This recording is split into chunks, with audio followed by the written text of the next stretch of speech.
भारत विश्व का सबसे प्राचीन और सबसे बड़ा लोकतंत्र है। भारत के गौरवशाली अतीत की साक्षी दिल्ली महाभारत काल से लेकर आज तक हमारी सभ्यता, सत्ता एवं ताकत का केंद्र रही है। ब्रिटिश काल में वर्ष 1911 में देश की राजधानी कलकत्ता से दिल्ली स्थानांतरित की गई और वायसरॉय और अन्य प्रशासनिक भवनों के निर्माण के लिए रायसीना हिल को चुना गया, जो यमुना के बाढ़ क्षेत्र से काफी ऊंचाई पर था।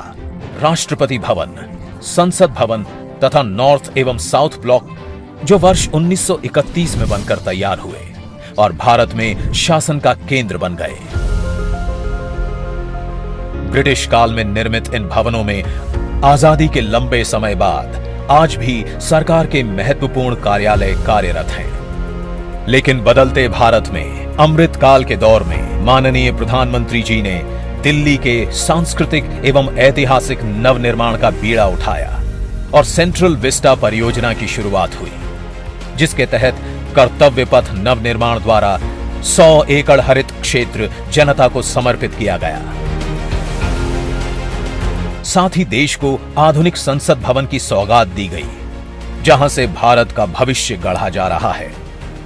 इसी कड़ी में नए एकीकृत केंद्रीय सचिवालय भवनों का निर्माण किया जा रहा है, जिनमें से कर्तव्य भवन 3 को आज देश को समर्पित किया जा रहा है। ये भवन समय की मांग भी थी और आने वाली पीढ़ियों के लिए एक संदेश भी। भारत सरकार के विभिन्न मंत्रालय अलग अलग स्थानों पर बिखरे थे, जहां आपसी समन्वय द्वारा काम करना दिन प्रतिदिन मुश्किल हो रहा था। इन मंत्रालयों की इमारतें काफी पुरानी होने की वजह से इनमें उचित कार्य वातावरण नहीं मिल पा रहा था। साथ ही पर्याप्त कार्यस्थान, प्राकृतिक रोशनी, पार्किंग जैसी बुनियादी सुविधाओं के अभाव के साथ साथ इनके रख रखाव पर होने वाला खर्च बहुत अधिक था। ऐसे में माननीय प्रधानमंत्री जी के इस निर्णय से 60,000 से अधिक कर्मचारी कर्तव्य पथ पर बन रही कर्तव्य भवन की विभिन्न इमारतों से अपने कर्तव्यों का निर्वहन करेंगे। इन इमारतों से मंत्रालयों की कार्य क्षमता एवं दक्षता में वृद्धि होगी और निर्णय प्रक्रिया में तेजी आएगी, जिससे जनता के काम आसान होंगे। साथ ही सालाना करीब 1000 करोड़ रुपए की बचत हो सकेगी, जो विभिन्न मंत्रालयों के ऑफिस के किराए के तौर पर खर्च किए जाते रहे हैं।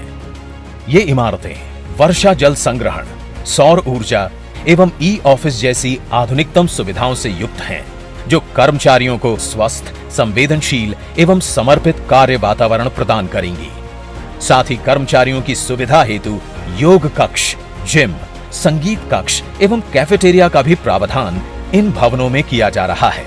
नॉर्थ एवं साउथ ब्लॉक के मंत्रालयों को कर्तव्य पथ पर शिफ्ट करने के बाद इनके स्थान पर दुनिया का सबसे बड़ा युगे युगीन भारत संग्रहालय बनाकर ये भूमि फिर से देश की जनता को समर्पित की जाएगी। इस तरह रायसीना हिल से लेकर यमुना नदी तक के 30 लाख वर्ग मीटर क्षेत्र में दुनिया का सबसे बड़ा पब्लिक प्लाजा देश की जनता को मिलेगा। एक नई metro line Indraprastha metro station से शुरू होकर भारत मंडपम, इंडिया गेट, कर्तव्य भवन स्टेशन और युगे युगीन भारत म्यूजियम स्टेशन होते हुए रामकृष्ण आश्रम मार्ग मेट्रो स्टेशन को जोड़ेगी। साथ ही कर्तव्य भवन की सभी इमारतें भूमिगत रूप से कर्तव्य भवन मेट्रो स्टेशन से जुड़ी होंगी। इस तरह ये पूरा क्षेत्र एक आधुनिक एवं समग्र दिल्ली मेट्रो नेटवर्क एवं नमो भारत रेल नेटवर्क के माध्यम से जुड़ा होगा, जो न केवल राष्ट्रीय राजधानी क्षेत्र को जोड़ेगा, बल्कि एयरपोर्ट एवं नई दिल्ली रेल इंटरफेस के माध्यम से देश दुनिया को निर्बाध रूप से जोड़ते हुए दिल्ली को विश्व की श्रेष्ठ राजधानी बनाने की दिशा में एक महत्वपूर्ण प्रयास होगा। देश की राजधानी का ये ऐतिहासिक कायाकल्प विकसित भारत की नव आकांक्षाओं को साकार करने की दिशा में एक निर्णायक कदम साबित होगा। आज दिल्ली अतीत की गरिमा एवं भविष्य के संकल्प को एक साथ लिए आधुनिक भारत के नवनिर्माण एवं युग परिवर्तन की कहानी बन रही है। माननीय प्रधानमंत्री जी के विकसित भारत के संकल्प को साकार करने की दिशा में देश तैयार है एक ऊंची उड़ान के लिए।